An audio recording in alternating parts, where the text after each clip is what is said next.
Boa noite a todos e a todas, os encarnados, os desencarnados, amigos internautas que nos acompanham através da internet. Bem, antes de falar o tema da palestra de hoje, o primeiro esclarecimento, né? Porque minha palestra do mês passado, com o tema Permanece Sedento, mas não arrependido, eu não consegui falar sobre a vontade. E eu disse que a palestra seguinte seria sobre a vontade. Mas já vi o agendamento dessa palestra para esse mês, sobre o dever, e por conta disso a minha dívida ainda continua, né, Suênia? Mas mês que vem, né, na palestra de novembro, o tema, né, já foi traçado, nós falaremos sobre vontade firme. Então, desde já o esclarecimento, porque acho que alguns achavam que daríamos continuação esse mês ao que nós havíamos discutido na palestra anterior. Mas o interessante é que, e depois que, a partir das orientações de Ana Cecília, que comumente nos pede o tema e algo relacionado ao Livro dos Espíritos ou ao Evangelho que faça correlação a esse tema. E aí eu comecei a perceber o quanto esse capítulo 17 do livro do Evangelho segundo o Espiritismo, de fato, estava me causando, né? Acho que essa é a 4ª palestra durante esse ano que a gente atravessa esse capítulo 17, Sede Perfeitos. E o tema da palestra de hoje fala o dever, o guardião da integridade interior. É justamente um trecho em que o Espírito Lázaro fala no item 7 desse capítulo 17, chamado o dever.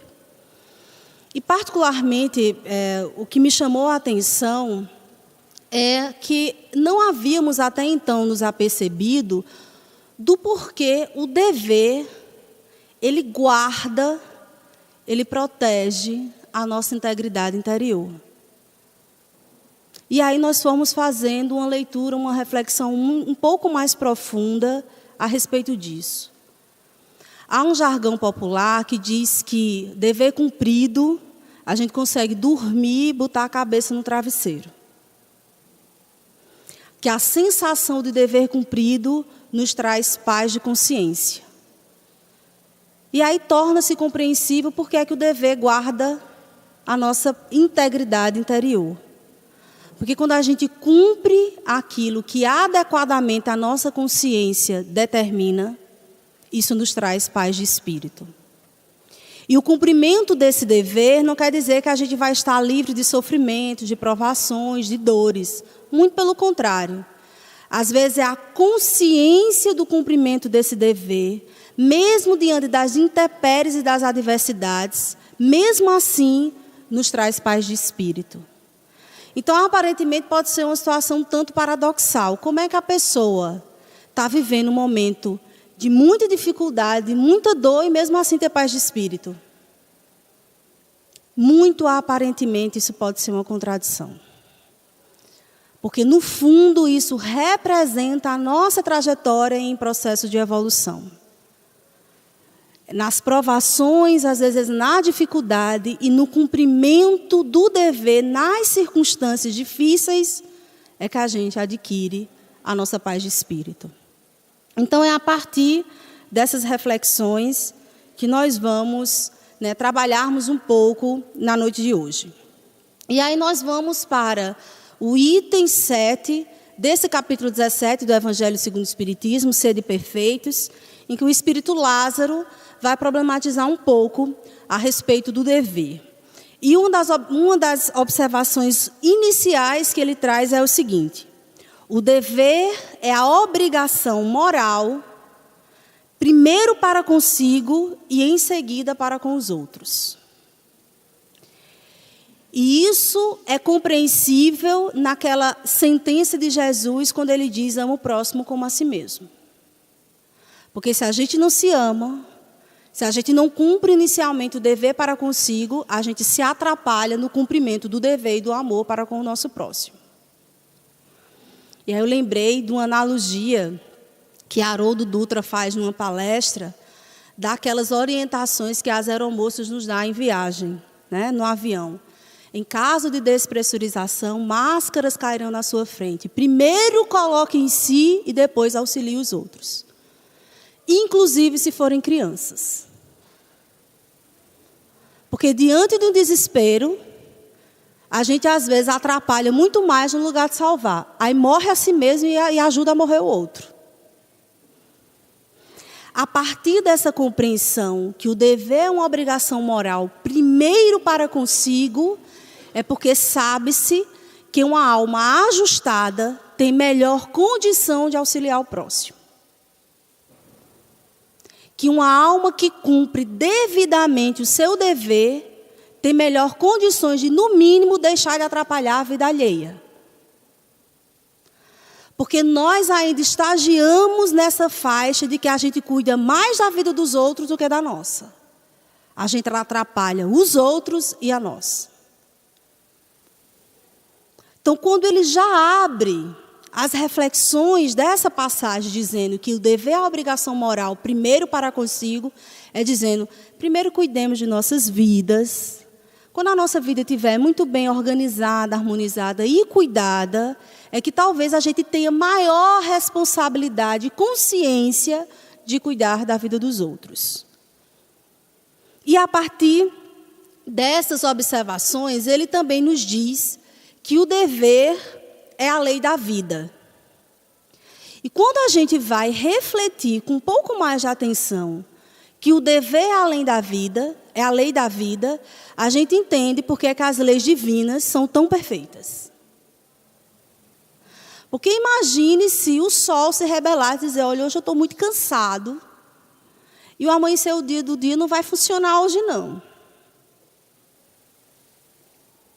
E se o trigo dissesse, eu vou fazer greve, porque eu estou muito cansado de trabalhar para esse povo que nem sequer gratidão me dá pelo pão que chega na mesa. Imaginemos quão caótico seria a vida se os seres fossem se rebelar. Então, quando coloca que o dever é a lei da vida, é que tudo que é harmônico, e por isso que as leis divinas são perfeitas e são imutáveis, é porque elas respondem, obedecem, respeitam a esse Deus, a esse Criador maior. E a lição que a gente deve tirar disso é que se nós fôssemos mais obedientes à vontade divina, teríamos vidas mais ajustadas. Teríamos vidas mais harmonizadas. Então, possivelmente, as perturbações, e é muito claro, todo sofrimento só nos chega porque a gente derroga uma lei. Porque a gente viola o que é justo. Porque a gente viola o que é certo. E por conta disso a gente precisa se reajustar. Porque não dá para ficar de eterno filhos rebeldes diante da criação. O Espírito Lázaro ainda diz, o dever é a lei da vida, encontra-se desde os menores detalhes, assim como nos mais elevados atos. E aí ele faz uma observação que nesse trecho ele está se atendo mais precisamente ao dever moral e não ao dever que corresponde às profissões. Até porque o dever moral é aquele que vai iluminar e que vai guiar toda a nossa vida, qualquer que seja a dimensão. Seja ela profissional, seja ela pessoal, seja ela em nossas relações. E ele coloca, na ordem dos sentimentos, o dever é muito difícil de ser cumprido, pois se encontra em antagonismo com as seduções do interesse e do coração. Suas vitórias não têm testemunhos e suas derrotas não estão sujeitas à repressão.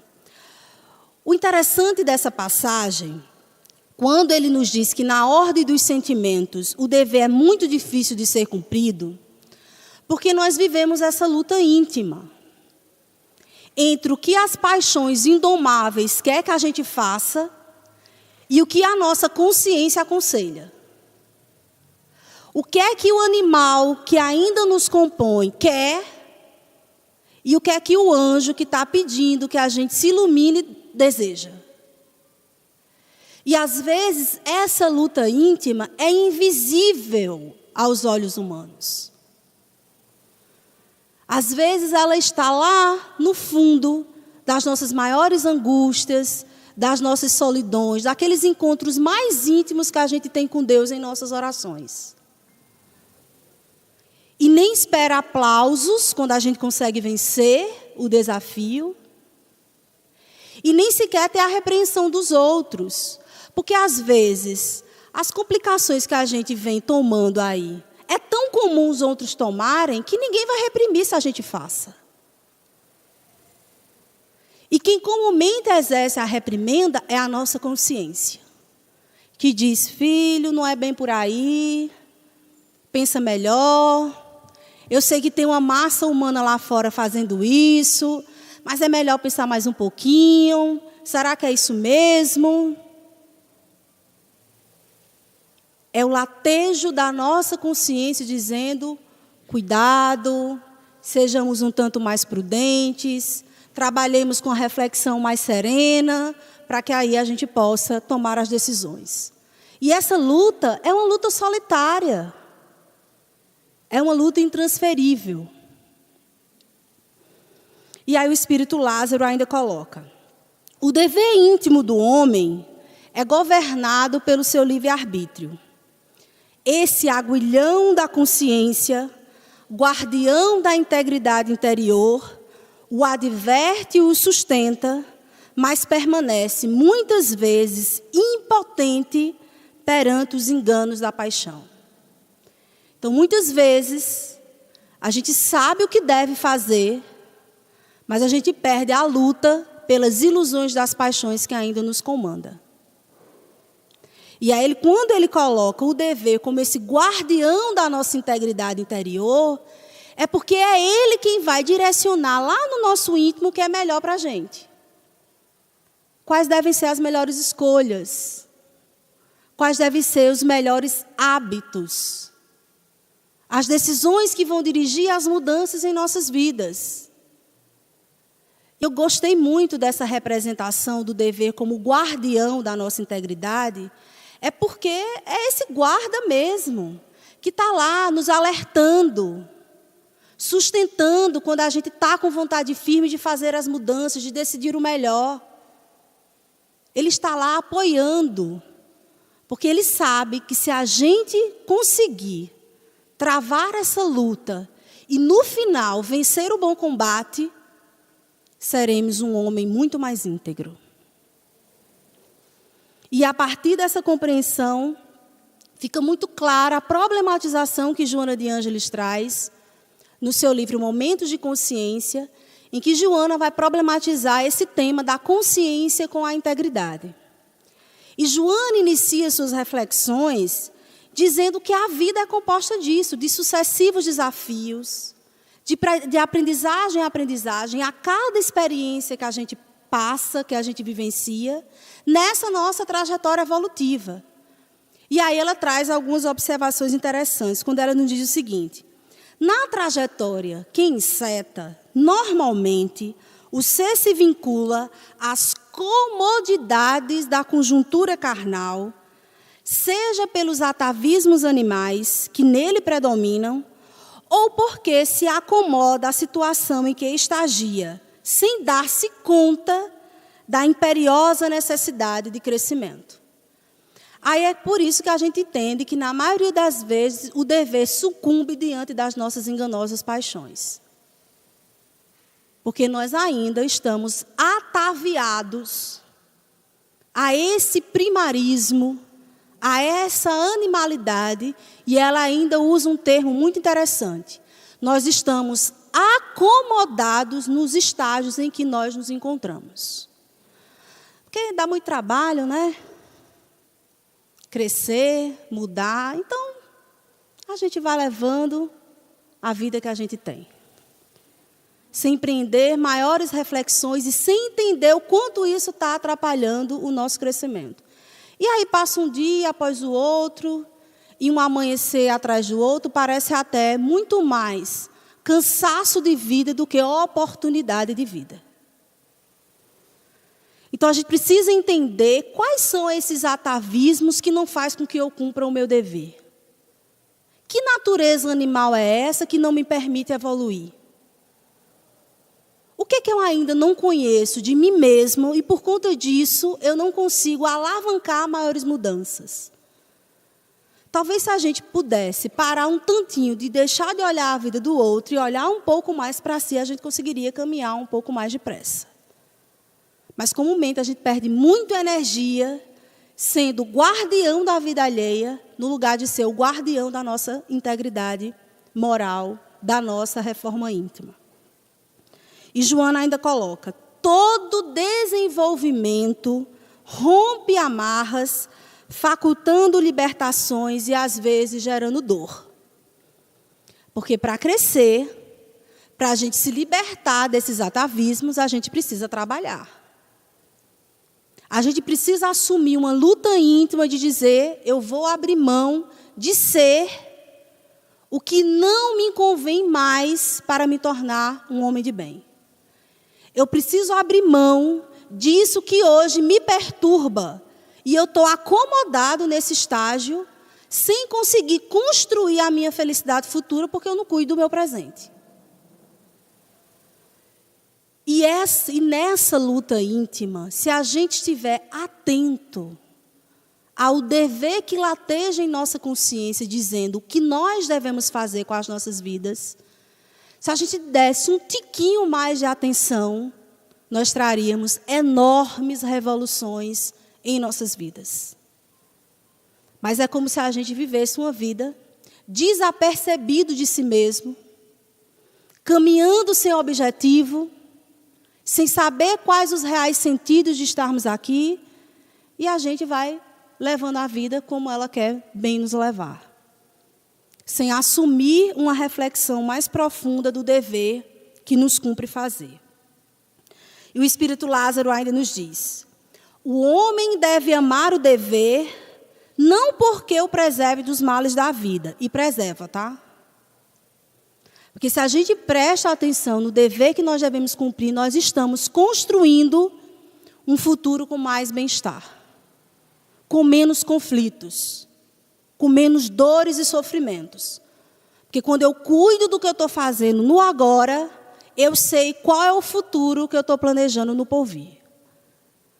Então, além do dever nos preservar dos males da vida, das complicações que a gente pode estar sementando hoje, ele também dá vigor necessário à nossa alma para o seu desenvolvimento.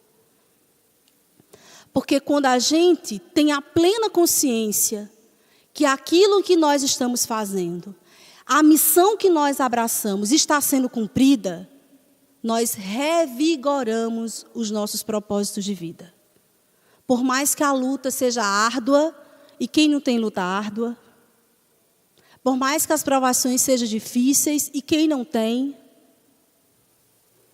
Mas aquele que cumpre devidamente o seu papel diante dessas circunstâncias, vivencia aquele paradoxo de sofrer, mas bem sofrer. Que, mais uma vez eu digo, é um aparente paradoxo. É muito mais um amadurecimento da leitura que a gente faz a respeito do sofrimento. É a gente entender que aquela dor que nos avizinha, que nos é cúmplice, ela também é necessária e revigora a renovação de nossas almas. E é a partir dessa compreensão que a gente vai ampliando a noção e o conceito do que de fato é sofrimento. E talvez futuramente a gente deixe de falar da expressão sofrimento e passe a substituir isso por aprendizagem, que compõe erros e compõe acertos, e é dessa forma que a gente vai se habilitando para essas provações ou essas experiências existenciais. E aí, voltando para a Joana, ela traz uma outra observação muito interessante, quando ela nos diz o seguinte: somente a consciência dos objetivos da vida em seu conjunto favorece a visão correta para uma conduta existencial preparadora da etapa futura e sucessivamente.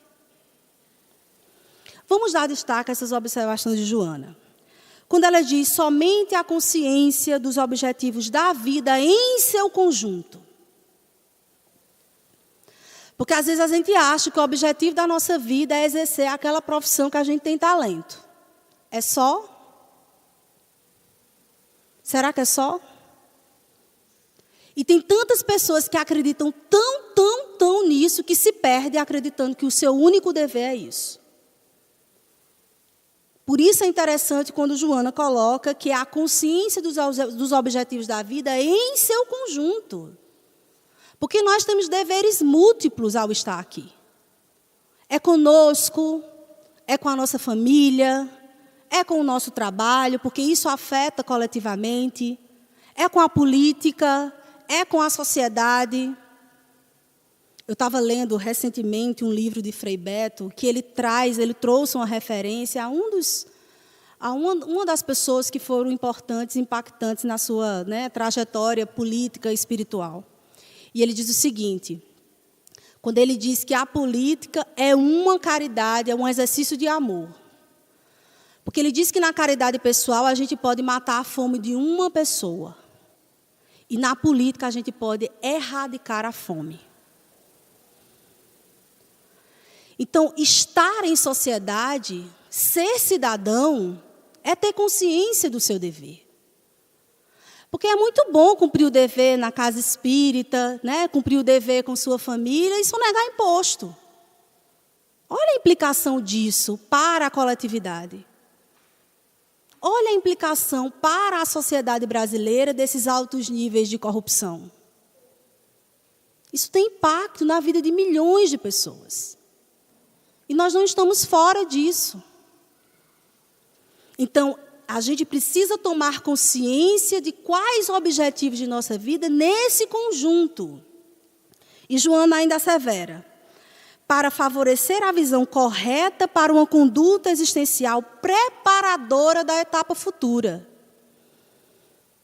Estávamos problematizando no grupo de estudo justamente essa questão, do presente como um preparador do nosso futuro. Então, o cumprimento do dever reto de hoje é já planejamento de encarnações futuras.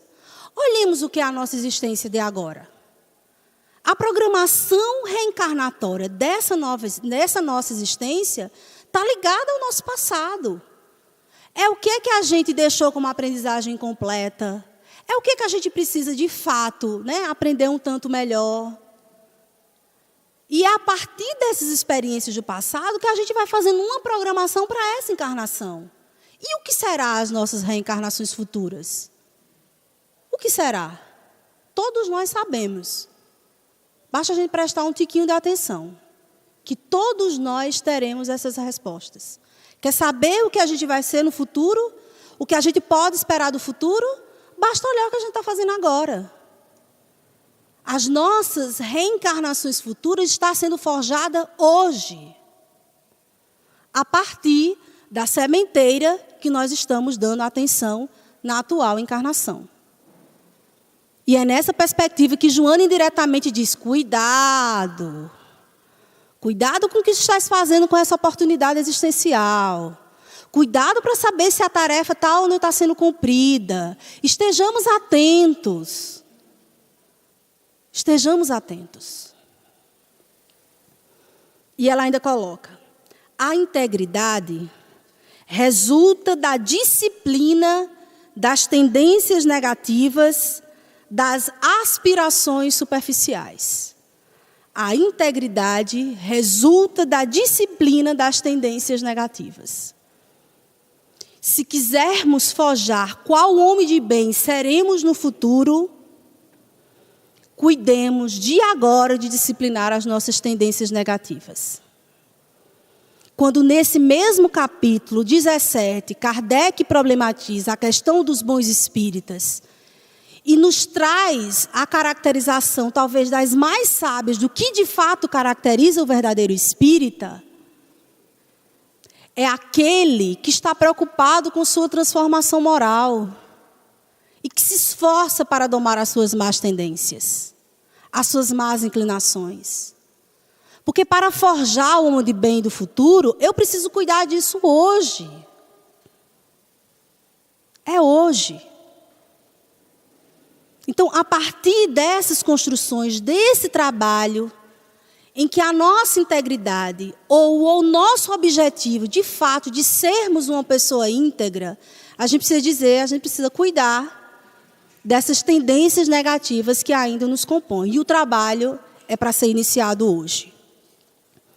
E Joana ainda problematiza. Se desejas possuir a integridade da criatura de bem, treina os pequenos deveres, as realizações de significado modesto. Eu acho muito oportuna essa observação de Joana. Porque quando ela diz, se a gente quer se tornar ou forjar o homem de bem do futuro, treina, é a palavra que ela utiliza, treina os deveres pequenos, modestos.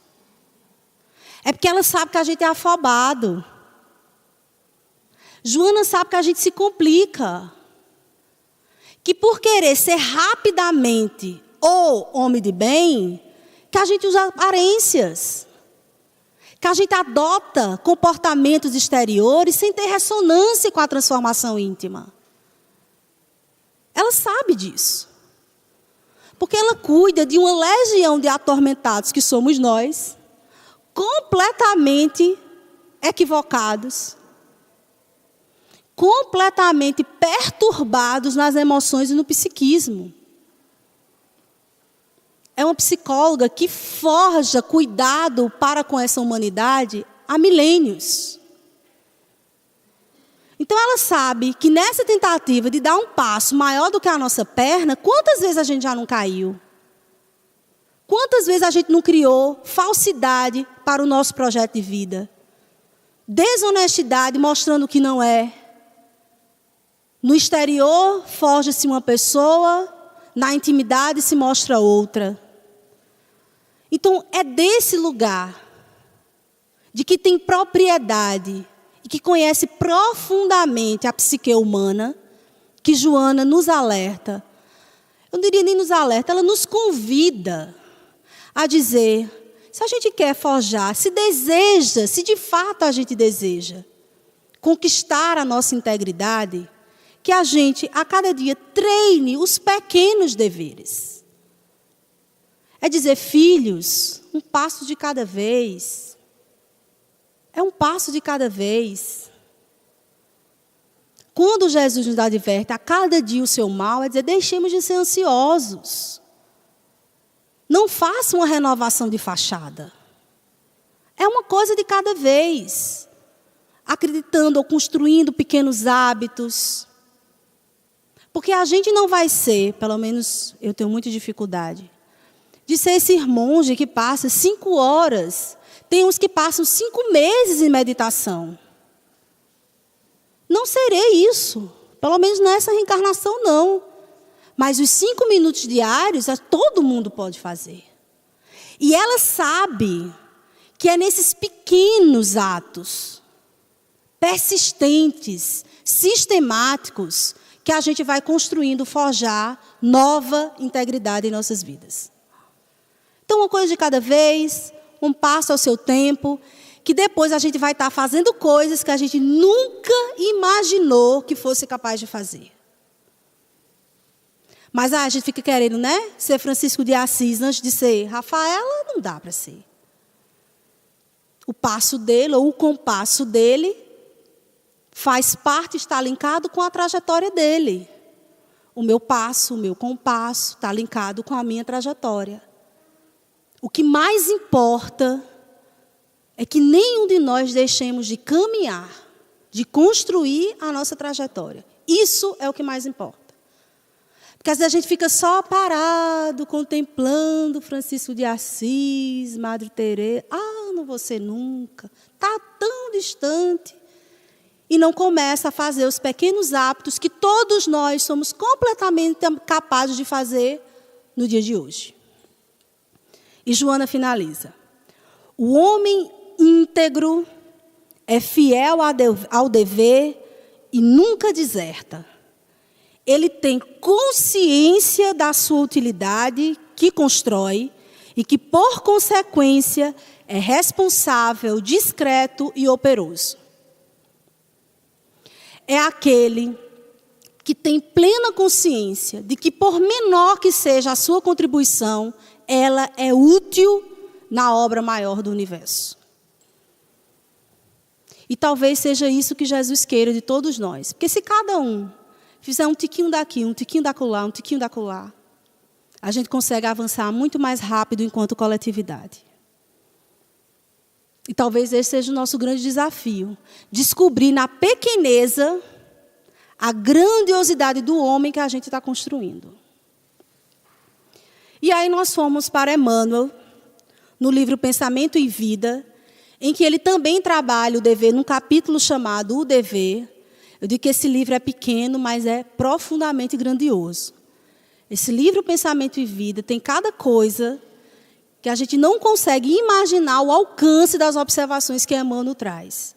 Então, particularmente, é um do livro que vai e vem, estou lá novamente, debruçando sobre ele, para refletir um pouco mais das questões existenciais.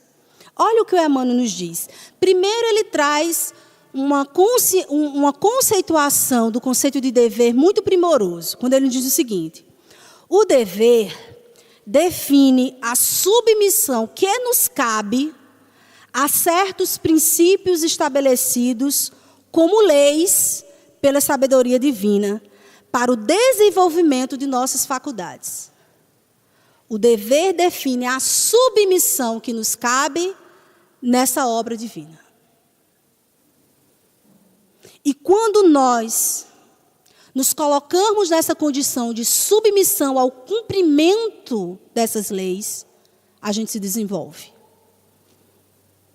Então, ele coloca justamente o dever desse lugar, é o papel que nos cabe nessa sementeira. É o papel que nos cabe como co-criadores da vida. Porque Deus não depende da gente. Não depende. Mas se Ele nos fez e nos criou, foi para uma utilidade. E aí, muito interessante a mensagem aberta no início da reunião, falando sobre os dons. Os dons, de fato, não nos pertencem. Mas a gente pode fazer certas composições belíssimas para deixar a obra do Criador muito mais bonita. Quando a gente se coloca nesse papel de cumpridor dos deveres nessa seara. Emmanuel ainda nos coloca: pode-se simbolizar o dever como sendo a faixa de ação no bem que o Supremo Senhor nos traça a responsabilidade para a sustentação da ordem e da evolução em sua obra divina, no encalço do nosso próprio desenvolvimento e aperfeiçoamento. Então, quando a gente cumpre o que Deus quer, além da gente ajudar na obra, a gente cresce fazendo isso. E que talvez não haja possibilidade de aperfeiçoamento que não seja a partir dessa execução. E aí ele traz algumas reflexões muito profundas, quando ele diz assim: acontece, porém, que muitas vezes criamos perturbações na linha das atividades que o Senhor nos confia. Então, assim, a gente vem com um dever a cumprir, né? A gente tem uma tarefa importante. Por mais que ela seja pequena, ela é útil. Útil. E necessária nessa obra divina. Aí a gente, às vezes, se descuida e vai traçando outras linhas e acaba se complicando e complicando os outros. E aí ele diz que vem o dever regeneração. Então, o dever regeneração, ou as experiências de regeneração, de resgate e de reparação em nossas vidas, é para que a gente se ajuste na tarefa da semeadura da obra do Criador. Então, enquanto a gente não se ajusta, a gente sofre. Enquanto a gente não se ajusta e não repara, a gente não consegue voltar para a nossa jornada. Então, para a gente entrar nessa órbita, que é a vontade divina, a gente precisa se alinhar com o nosso dever. Para, de fato, a gente voltar a vibrar harmoniosamente. Quando a gente sai dessa rota, é por isso que a gente sofre. E se a gente sofre, se a gente erra, e se a gente afeta os outros, a gente precisa regenerar-se. E olhe que observação primorosa essa que Emmanuel finaliza. E por esse motivo, que de nada vale desertar do campo das duras obrigações, que nos vejamos sitiados, por força dos acontecimentos naturais do caminho, de vez que na intimidade da consciência, ainda mesmo que a apreciação alheia nos liberte desse ou daquele imposto de devotamento e renúncia, ordena a razão que estejamos de sentinela na obra da paciência e da tolerância, da humildade e do amor, que somos chamados intimamente a atender. Quando eu li isso, eu digo, agora eu entendo de maneira muito mais profunda do quanto nós precisamos estar sintonizados com os objetivos de nossa vida. Porque quando a gente está passando pelas primeiras provações, e elas têm completa razão de existir em nossas existências, aí vem a opinião alheia e diz, se liberta disso, mulher, vai viver a tua vida. Se martirizar desse jeito. E quantas complicações nós acabamos adquirindo por uma lupa de individualidade exacerbada que nós damos à nossa existência. Porque, às vezes, aquela experiência difícil, de um filho difícil, de um parente difícil, de uma mãe difícil, de um pai difícil, são essas experiências muito difíceis que nos chamam o dever da regeneração. E aí a gente acha que, abrindo mão de ver isso, porque eu não quero mais sofrer, a gente está conseguindo crescer. Onde, às vezes, é nessa experiência difícil que a gente está cumprindo a nossa missão. É nessa experiência difícil. Agora, lembremos Kardec, tá? Voltemos lá ao capítulo 5 dos Bem-aventurados dos Aflitos, quando ele diz causas atuais e causas anteriores das aflições. Muitas das nossas aflições que vivenciamos hoje é culpa pela nossa negligência, descuido, escolhas equivocadas de hoje. E certas alianças vampirescas e doentias, é importante a gente se libertar de hoje, para não se complicar mais. Em outras circunstâncias, essas alianças que nos fazem sofrer, que nos adoecem, são necessárias. E é nela onde está o nosso dever. Como é que a gente sabe a diferença? Perguntemos à nossa consciência. Que lá ela vai nos dizer. Não uma reflexão imediatista, superficial, influenciada pelos valores dessa época, que estão ligados a um hedonismo. A gente precisa escutar a nossa consciência aprofunda. Ela é quem vai dizer, desse trabalho árduo, eu não posso desertar. Desse trabalho, porque a minha consciência diz que é aí o dever que eu preciso cumprir. E é por isso que Emmanuel coloca, ainda mesmo que a apreciação alheia nos liberte desse ou daquele dever imposto, porque às vezes é esse conselho que a gente recebe, porque o outro não está na nossa vida, o outro não nos conhece em profundidade, o outro não sabe a nossa trajetória, às vezes nem a gente sabe de maneira profunda a nossa trajetória. É por isso que, para fazer essa decisão, a gente precisa interpelar a nossa consciência. Qual o dever que me traz aqui? Qual é a obrigação de vida que me chama? Qual é o compromisso que eu assumi? E se a gente sintonizar com o alto, ele nos intuirá para que a gente saia dessa armadilha e saiba decidir melhor. E saiba decidir de maneira adequada. E não se complique tanto para a construção do nosso futuro. E ele ainda aponta. Sem isso, não obstante a aparência legal de nosso afastamento da luta, somos invencivelmente onerados por ocultas sensações de desgosto. É aquelas situações que a gente acha que tomou porque está cuidando de si, porque eu preciso me amar, porque eu preciso ser feliz, achando que a gente está construindo a felicidade futura, onde, mais lá na frente, a consciência vai latejar e esse vazio existencial vai dizer, opa, espera aí. Então, quando a gente estiver na dúvida, frente à decisão a tomar, intuímos a aspiração do alto para saber qual é a escolha que eu preciso fazer. E possivelmente, sabe quem é que vai nos responder com segurança? Os júbilos de nossa alma.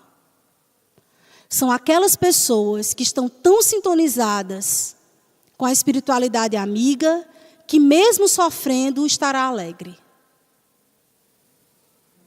E aquelas outras que estão tão atordoadas com as coisas da vida, que mesmo feliz está deprimido. Entendemos a diferença, gente? É essa a diferença.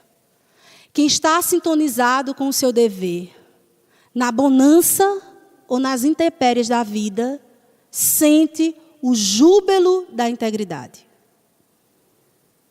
Quem não está sintonizado com o seu dever, pode viver as aparências das felicidades dessa terra e mesmo assim tem alma infeliz. Então, que confiemos muito mais na nossa consciência profunda. É a ela que a gente precisa indagar.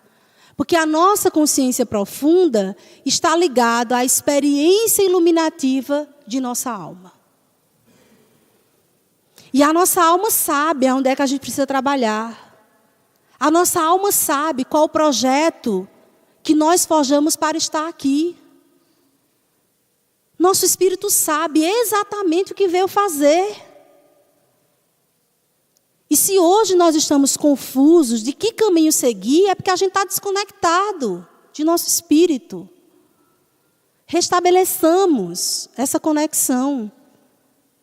Que aí tudo vai fazer sentido, tudo vai ficar claro e transparente, e a gente vai conseguir viver a nossa vida revigorado.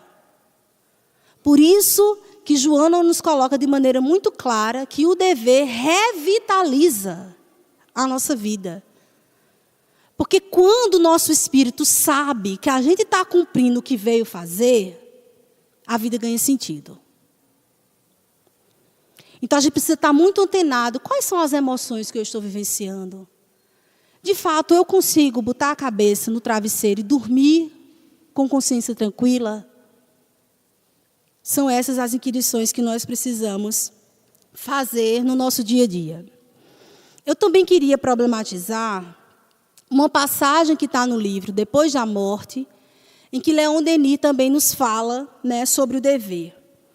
E ele traz algumas observações muito interessantes e poéticas, inclusive. Vale a pena vocês lerem integralmente essa passagem.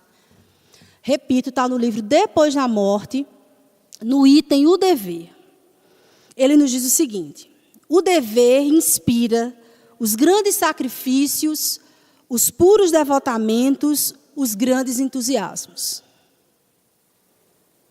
Quando ele diz que o dever inspira os grandes sacrifícios, é que a gente entende porque tem pessoas que vivenciam experiências tão sacrificiais, seja na pobreza, seja na doença, seja numa família difícil, e é mesmo assim uma alma revigorada. Mesmo assim é uma alma revigorada. É uma alma que é otimista, que entende que mais lá na frente ela está forjando um futuro com integridade. Ele diz: o dever, risonho para uns, temível para outros, inflexível sempre, ergue-se perante nós, apontando a escadaria do progresso, cujos degraus se perdem a alturas incomensuráveis. Ele diz que é o nosso dever que aponta o nosso futuro, a nossa senda ascensional. Se hoje ele pode se mostrar temível, amanhã ele pode se mostrar risonho. Quanto mais a gente vai adquirindo a consciência da importância de um dever bem cumprido, a gente consegue entender as experiências de júbilo, mesmo nos momentos sacrificiais. Ele coloca: o dever não é idêntico para todos. E isso é uma observação muito importante. Porque às vezes a gente olha para a vida do outro e quer ser a vida do outro. E quer viver a vida do outro. Ou então quer que o outro viva a nossa vida. Nós temos compromissos personalíssimos. Então o dever de um não é idêntico ao dever do outro. Varia conforme a condição e o saber. As almas mais sábias, mais responsáveis, podem ter certeza que os seus deveres, as suas missões, são muito maiores do que as nossas almas, que são um tanto mais simples. Ele ainda aponta: por mais obscura que seja a condição do homem, por mais humilde que pareça a sua sorte, o dever domina-lhe e enobrece a vida. Todos os espíritos superiores têm profundamente enraizado em si o sentimento do dever. Isso me chamou a atenção, porque lendo muitos dos livros da literatura espírita, a gente consegue testemunhar como as almas nobres são obedientes a Deus. E como nós ainda somos desobedientes. Porque as almas nobres sabem que o cumprimento do dever é se colocar na posição de um servidor do Senhor. E isso, por si só, é a sua meta de felicidade. Como será o trabalho? Pode ser pesado, pode ser sacrificial. Eles têm consciência que estão colaborando com a obra. E isso, por si só, lhe traz felicidade. E aí nós nos lembramos, até porque o mês de outubro é o mês de comemoração do nascimento de Kardec, que quão brilhantemente abraçou o dever de ser codificador da doutrina espírita. Eu fui rememorar algumas leituras que está no livro Obras Póstumas, em que Kardec fala sobre a sua missão, nos itens que ele nomeia minha missão. E Kardec vai nos asseverar que quando assumiu a tarefa de codificar os ensinamentos dos espíritos, de dar seriedade às reuniões mediúnicas, que inicialmente eram forjadas pela curiosidade, pelo maravilhoso, pelo excêntrico, e ele dá um cunho científico, experimental àquelas análises, ele dá a sua seriedade para aquelas análises. Por isso que as reuniões mediúnicas se tornaram reuniões sérias. Porque ele deu a sua integridade, a sua seriedade e a firmeza da condução da sua vida para a análise daquelas experiências. Ele nos relata que ele fez a pergunta ao Espírito da Verdade, se de fato aquela era uma missão dele. Porque ele queria investigar se essa presunção de abraçar uma missão tão nobre, porque a doutrina espírita é uma revelação extraordinária, revolucionária. Analisemos o contexto que Kardec traz os ensinamentos dos espíritos, gente. Se até hoje ser espírita é difícil, se até hoje a gente sofre preconceito, se até hoje há má interpretações, quiçá no contexto que Kardec apresenta esses ensinamentos. Então não foi qualquer missão. Não foi qualquer missão. Ele apresentou-se num contexto histórico de ainda uma fé cega, muito fortemente dominando a ideologia de muitos de nós. E em contrapartida no iluminismo nascente, em que dizer que Deus não existe, em que o homem é a grande razão. Então a gente ainda tinha uma massa humana que era alienada pela igreja e outra massa exaltada pelas ideias do iluminismo. Aí chega Kardec, olha que contexto, de tentar fazer uma junção de racionalidade com espiritualidade. Doido. No mínimo. No mínimo. Então, abraçar uma missão dessa não é para qualquer um. Quando ele fez a pergunta, que pena que eu não trouxe aqui, quando ele fez a pergunta ao Espírito da Verdade, ele queria saber se ele não estava ficando doido, se de fato era essa a missão, porque ele se via chamado para fazer aquilo. Quer dizer, o seu espírito já lhe dizia, a sua consciência já lhe dizia que tarefa ele tinha que fazer. Mas ele queria saber se era ele mesmo, porque vai que essa impressão era alimentada pela sua vaidade ou seu orgulho. E ele faz essa pergunta nesse lugar. Eu quero saber assim, se eu estou achando isso mesmo, se é por conta do meu orgulho ou porque é isso mesmo. Se essa missão é minha mesmo. E o Espírito da Verdade confirma que essa é a missão dele, mas que ele tenha cuidado. Mas que ele tenha cuidado. Porque da mesma forma como ele poderia ter sucesso, ele poderia fracassar. E ele pede para que ele não anuncie isso. Por enquanto.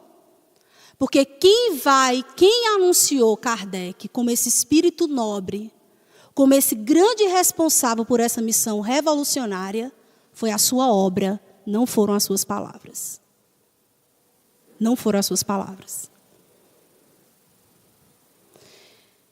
Mais à frente, o Espírito da Verdade manda uma outra mensagem, mais ou menos dizendo assim, espere, viu, que a missão não é fácil.